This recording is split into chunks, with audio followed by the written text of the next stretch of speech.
you're a sky, 'cause you're a sky full of stars.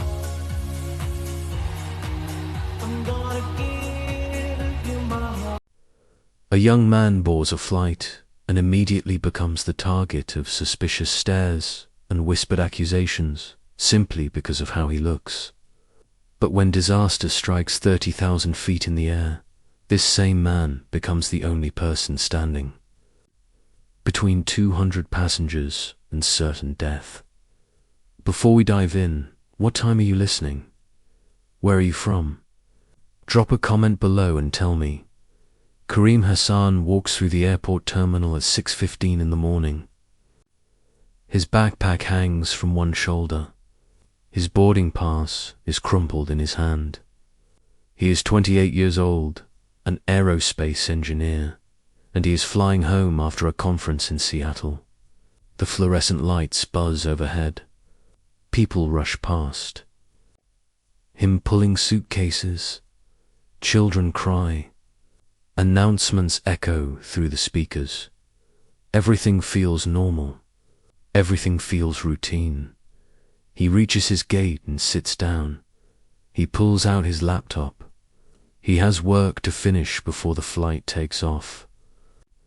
Equations fill his screen. Diagrams of hydraulic systems. Technical manuals about aircraft mechanics. He is deep in concentration when he notices someone staring at him. An older woman 3 seats away. She clutches her purse tighter. She whispers something to the man beside her. They both look at Kareem. Then they look away quickly. Kareem sighs. He is used to this.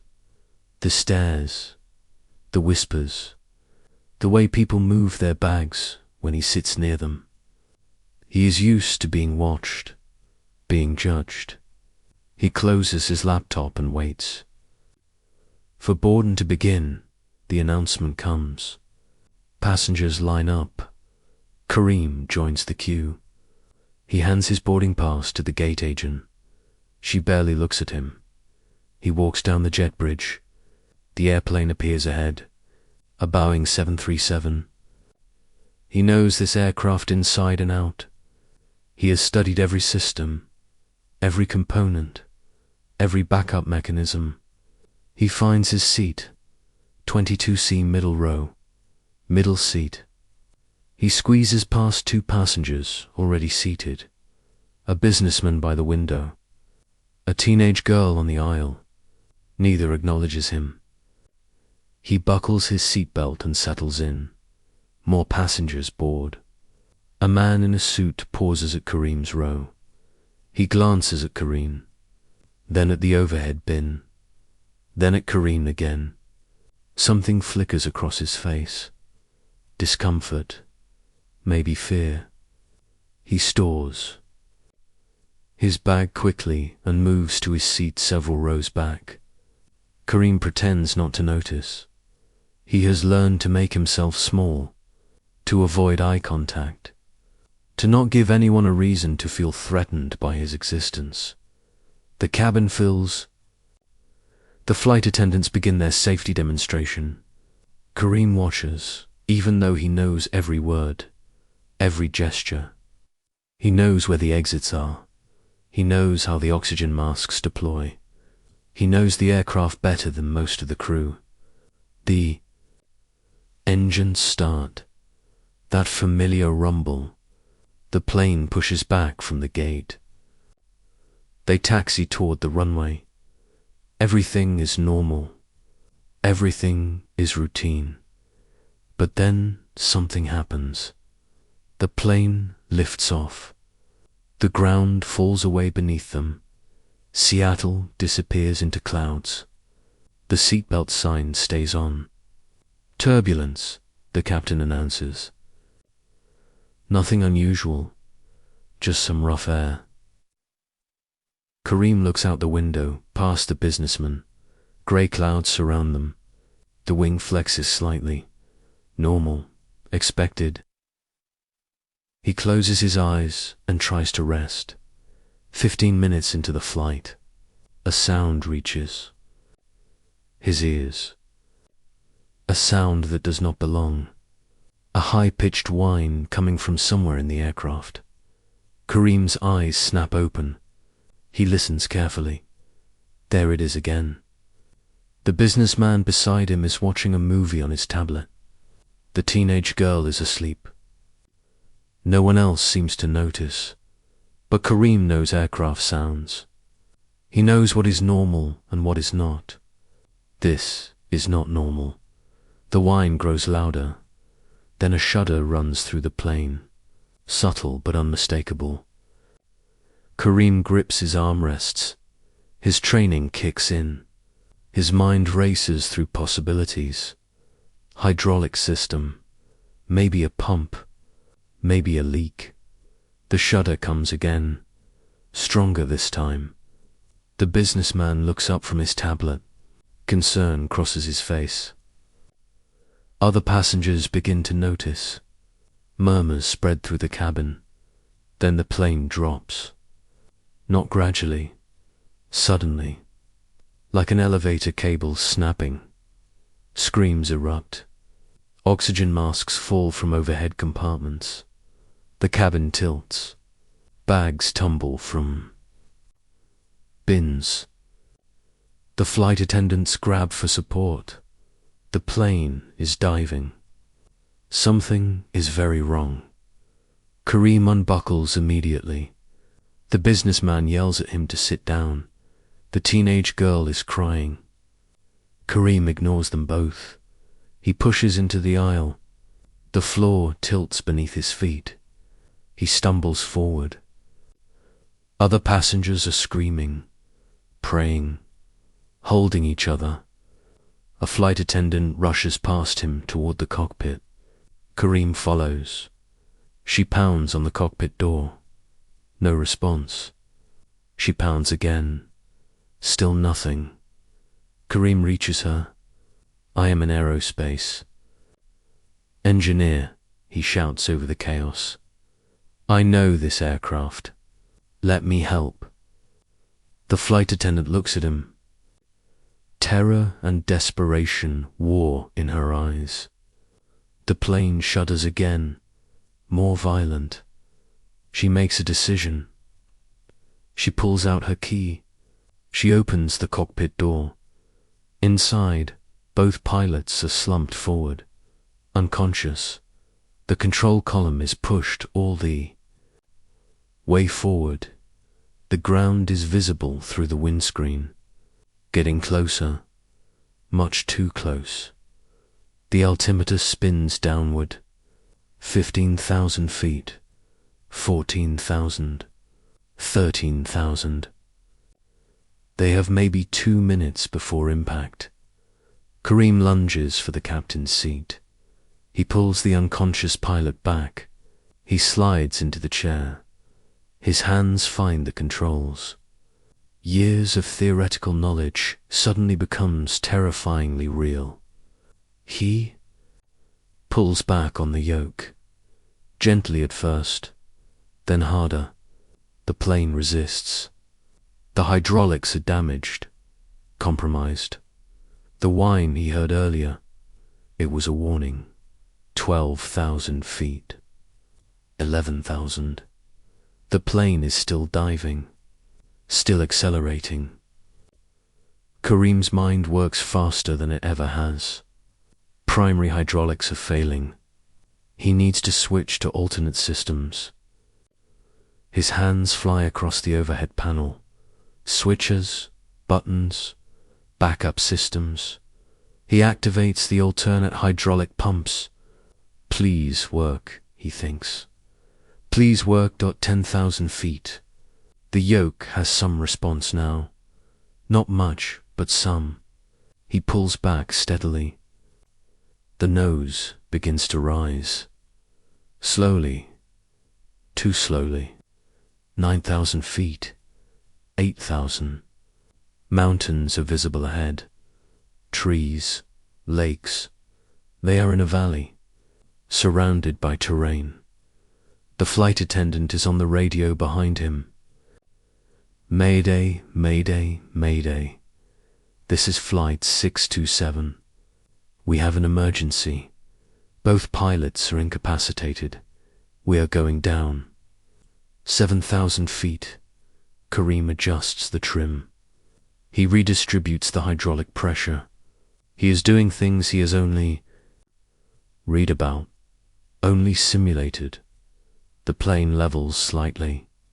The dive is slowing, but they are still descending. Still losing altitude. 6,000 feet. The mountains are getting closer. He sees it now. The problem. A hydraulic line has ruptured. Fluid is spraying across the left side systems. The primary flight controls are essentially dead. He is flying on backup systems designed only for emergencies. Systems that were never meant to control an aircraft at this speed, at this altitude, with this much damage. 5,000 feet. Passengers are screaming. Some are silent, accepting their fate. Karim cannot accept it, will not accept it. He looks at the terrain ahead. There, a valley, wider than the others, flatter. If he can guide the plane there, if he can maintain this shallow descent, if he can stretch their glide just a little further, 4,000 feet. His hands are steady on the controls. His mind is clear. Every calculation he has ever learnt comes together. Lift-to-drag ratios, glide slopes, minimum controllable speeds. He adjusts the throttles. Not too much power. The engines are still working, but the damaged hydraulics cannot handle aggressive thrust changes. Everything must be smooth, gentle, precise. 3,000 feet. The valley is ahead. He lines up with it. Trees rush past on both sides. The plane is still descending, but the rate has decreased. He has stretched their glide, bought precious seconds, precious altitude, but it might not be enough. 2,000 feet. He lowers the landing gear. The hydraulics groan. The gear extends. Slowly, unevenly, but it extends. He cannot risk flaps.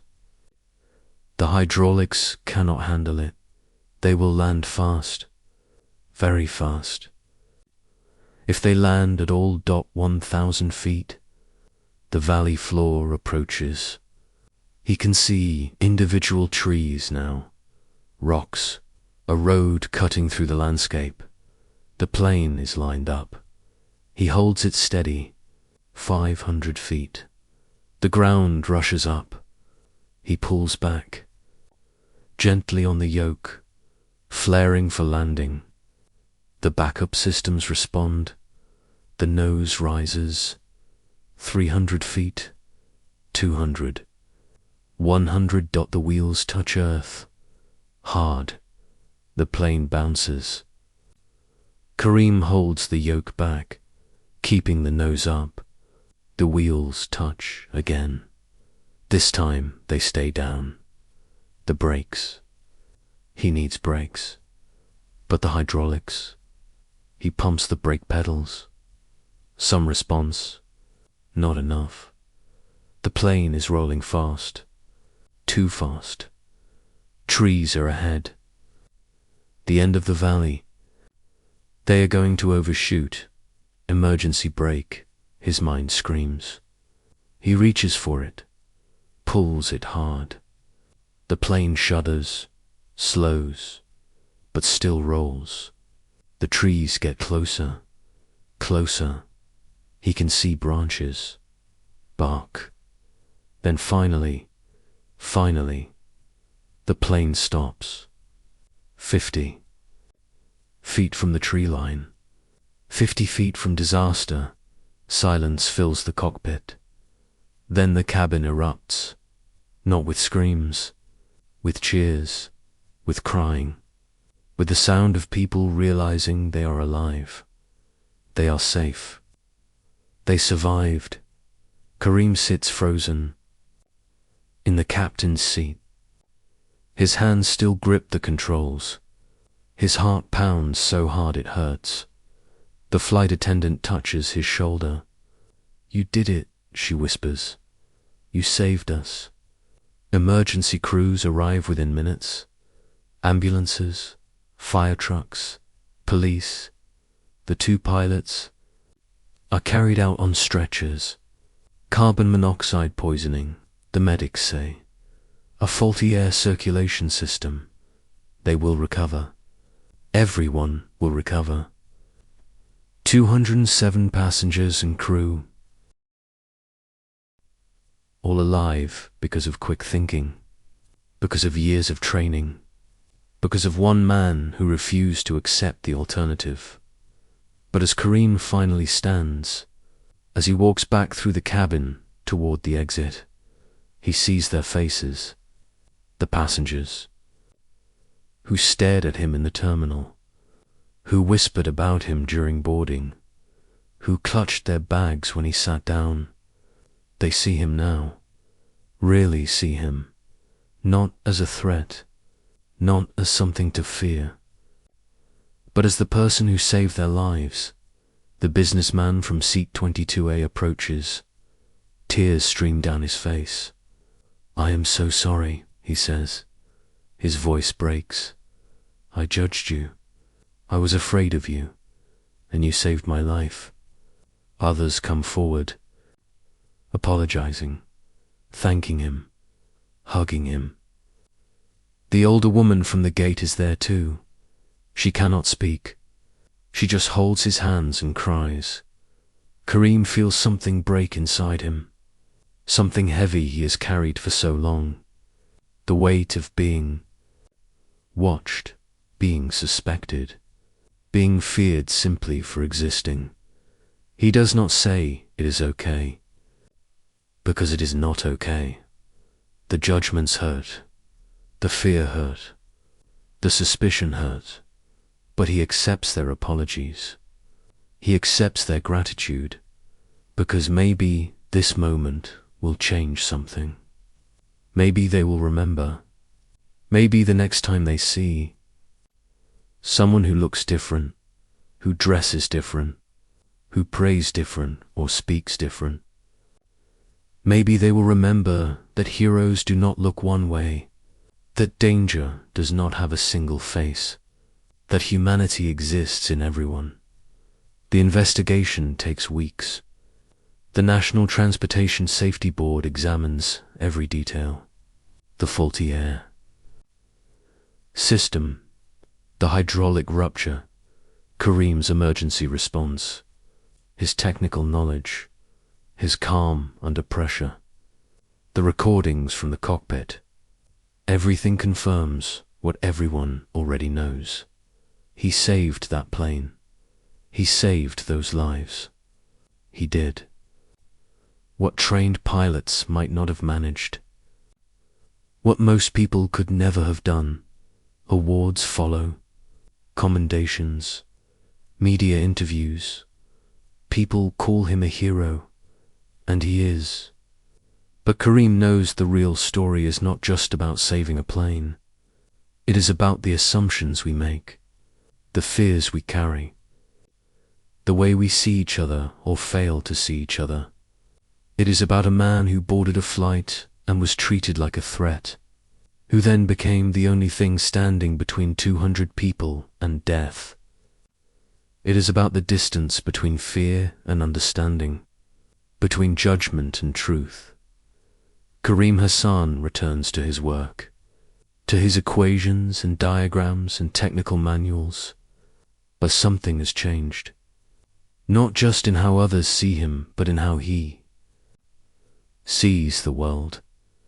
He knows now that every moment is a choice, to see threat or possibility, to assume danger or recognize humanity, to let fear guide us or to let understanding lead the way. And he knows which choice he will always make. So if you like this video, please like and subscribe for more videos like this.